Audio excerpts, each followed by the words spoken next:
Bizim üçün olduqca çətin başladı oyun. Rəqib ilk yaratdığı iki təhlükəli hücumun ikisini də dəyərləndirdi və 2-0 hesabı ilə önə keçdi. O dəqiqələrdə toparlanıb oyunu davam etmək çətin idi, amma futbolçular özlərinə güc tapdılar, təslim olmadılar və sona qədər mübarizə apardılar. Bugün 2-0-dan sonra 4 gol vurduq. Buna sevincli, vurmaya da bilərdik, bugün məğlub da ola bilərdik. İkinci isə xüsusilə çox fəal başladıq. 2 qapı ilə dönən topumuz var idi.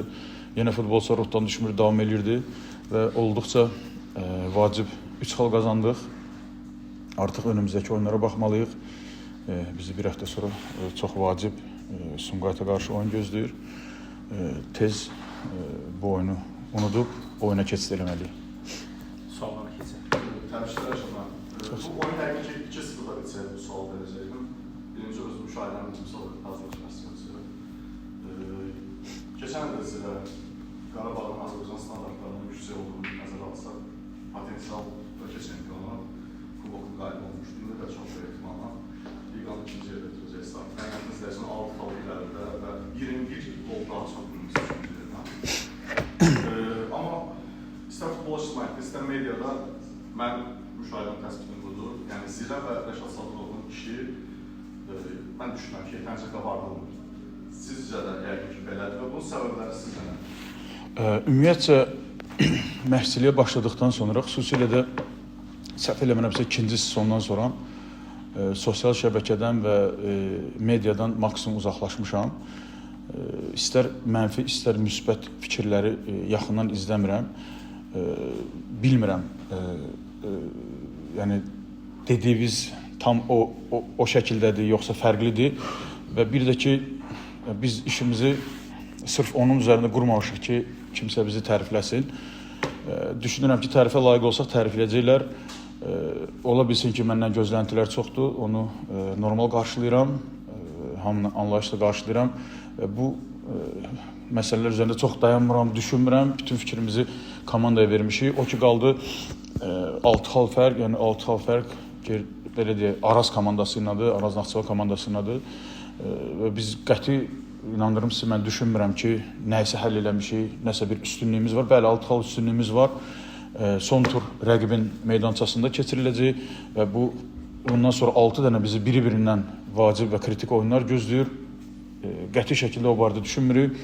Keçən mətbuat konferansında demişdim, yenə deyirəm, mən bilmirəm konferans liqasının oyunu ayın neçəsidir. Və biz düşməyənə qədər, bu həll olmayana qədər mən ona baxmayacam. Mənə üçün hal-hazırda ən vacib olan qarşıdakı Sumqayıtla oyundur. Bilirəm, futbolçular bugün sevinəcəklər, bəlkə də nə cürsə qeyd edəcəklər. Vacib qələbə idi, amma mən artıq Sumqayıt oyununu düşünəcəm beynimdə, onun planlarını quracam. Və bu iş belədir. Bu iş belədir. Futbolçuluq biraz fərqlidir. Mən də başa düşürəm hansı peşəni seçmişəm. Çətinliklər çoxdur. Və bundan sonra məni yalnız növbəti oyun düşündürür. Başqa heç bir şey. İlhamdır. Çox sağ olun. Mövsümün əvvəlində də belə bir sual vermişdim. Artıq mövsümün sonuna çatdırıb bir şey qalmayıb. Rəşad Sadıqovun görmək istədiyi Zirə budur, yoxsa bundan da belə? Mən futbolçu olaraq da heç vaxt özümdən razı olmamışam. Verdiyim nəticələr olsun, göstərdiyim oyun olsun. Həmişə düşünmüşəm ki, daha yaxşısı, daha yaxşısı. Nə qədər ki, aktiv məşqçiyəm, düşünürəm ki, hər zaman bu fikir məndə olacaq. Məndən asılı olan bir şey, mənim xasiyyətimdir, xarakterimdir. Məsəl üçün, bugün axşam düşünəcəm ki, nəyi düz eləmədi ki, oyuna rəqib daha yaxşı başladı, 2 dəfə fərqləndi, 2 gol buraxdı. Halbuki oyunu dəyişmək çox çətin idi. Neftçi ilə səfərdə 2-0 hesabından sonra, xüsusilə Samir müəllimin gəlişindən sonra komanda etibarlı, kompakt müdafiə, yaxşı hücumlar özümüzü çətinə saldıq. Mən yəqin ki, bu həftə onu düşünəcəm ki, nəyi düz eləmədi, harada futbolçuları düz kökləmədi ki, bugün futbolçularımız düşünürəm çox da olmaz, amma yəqin ki, %100 kökləyə bilməmişdi oyuna və yaxud düzgün özlərini kökləməmişdilər ki, biz oyunun əvvəlində 2 gol buraxdıq. Halbuki bu çempionatda xatırlamıram, düzdür, Qarabağda 2-0 məğlub olurduq, amma qollar 25-40-cı dəqiqələrdə olmuşdu. Mən bu arada düşünəcəm. Yəni, mən yaxşı elədim, Zirə yaxşıdır, bu kifayət edir bizə. İnşallah ki, heç vaxt bu fikrə düşmərəm. Çünki o fikrə düşdüyüm gün ondan sonra artıq geri başlayacağım addımlamağa. Sual buyurun. Rəşad müəllim, təbii ki, sizi təbrik eləmək düşür bizə. Çox sağ olun. Azarkeşləriniz də çox sevinirlər. Amma mənim bir sual düşündürür. Oyunun əvvəlində o qədər də dediyiniz kimi 2 qol atdınız, bu qədər inanlı deyildiniz. Amma nə oldu birdən-birə? Neftçidə o 2 qoldan sonra bir arxalaşma mı oldu? Yoxsa siz qol momentlərini daha yaxşı dəyərləndirdiniz? Ümumiyyətlə, Neftçi sizdən qat-qat turnir pilləsində də aşağı yerdə dayanır. Siz rəqibi yaxşı təhlil edirsiniz oyuna gələndə, mən belə düşünürəm. Necə oldu ki, 2-0 udduğunuz halda birdən-birə belə böyük bir geri dönüş eləmək, sözün açığı mənə çox səmimi gəlmir. İnanın, sizin qəlbənizə kölgə salmaq istəmirəm, əstağfurullah. Əməyiniz, zəhmətiniz təbii ki, bəhrəsini alacaq. Siz də çox çalışırsınız. Amma mənə kənardan baxan adam kimi, oyun kənardan izləyən adam kimi çox da səmimi gəlmir. Yəni, orada stadionda baş verənlər 2-0-dan sonra birdən-birə oyuncular necə olur? Onlar arxayınlaşırlarmı? Sonra qol vurmuyor. Rəqibi belə gözdən çıxarırlarmı? Yoxsa ki, 2 goldan sonra orada nə baş verir ki, siz yenidən gəlirsiniz? Özür Neftçini bu dəfə çox böyük hesabla tutdunuz. İndiyə qədər 3-1 deyəsən bir hesabınız olmuşdu Neftçiyə. 3 gol vurmuşdunuz. Amma indi 4-2 ilə, yəni çox böyük bir... Özü də ki, siz turnir cədvəlində çox gözəl yerdəsiniz, ikinci yerdəsiniz, şanslı bir yerdəsiniz, Avropalara çıxmaq şansınız var. Neftçiyə belə bir öz meydanında bu cür uduzmaq, özlərini rəva bilməsi mənə səmimi gəlmir sözün açığı. Siz nə düşünürsünüz? Sizdən də səmimi...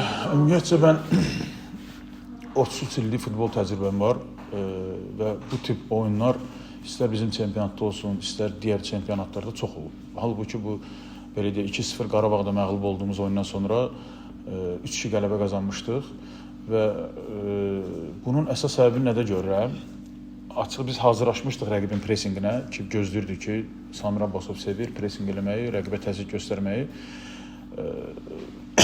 və sadəcə ilk 15-20 dəqiqə biz rəqibin presinqi altında qaldıq. Ondan sonra da 2-0 olduqdan sonra da biz yaxşı oynamırdıq. Mən düşünmürəm ki, pis deyə bilmərəm, oyun ortada gedirdi, belə deyək, rəqabətli bir oyun idi. Onlar da vura bilərdi, biz də vura bilərdik, amma hissənin sonlarında yaxşı presinq tətbiq edib, topu ələ keçirdi, penalti qazandıq. Və diqqət yetirsəz, biz mütəmadi olaraq daha hücum potensialını artırmağa başladıq.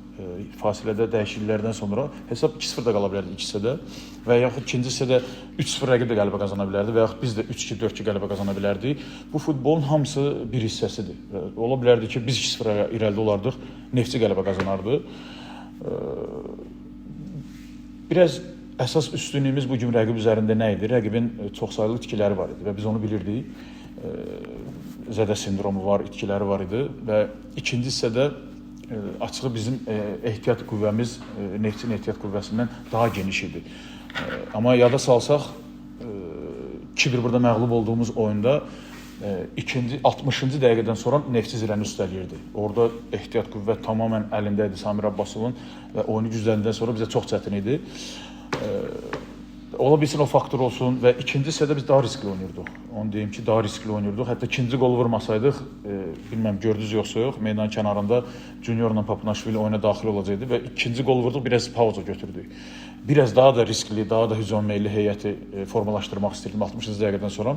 Amma 2-2 oldu. 2-2 olduqdan sonra rəqib də bilirdi ki, rəqibə daha çox qələbə qazanmaq istəyir ki, turnir cədvəlində bir pillə yuxarı çıxsın. O dəqiqələrdən sonra 3-cü, 4-cü qollar daha çox əks hücum idi.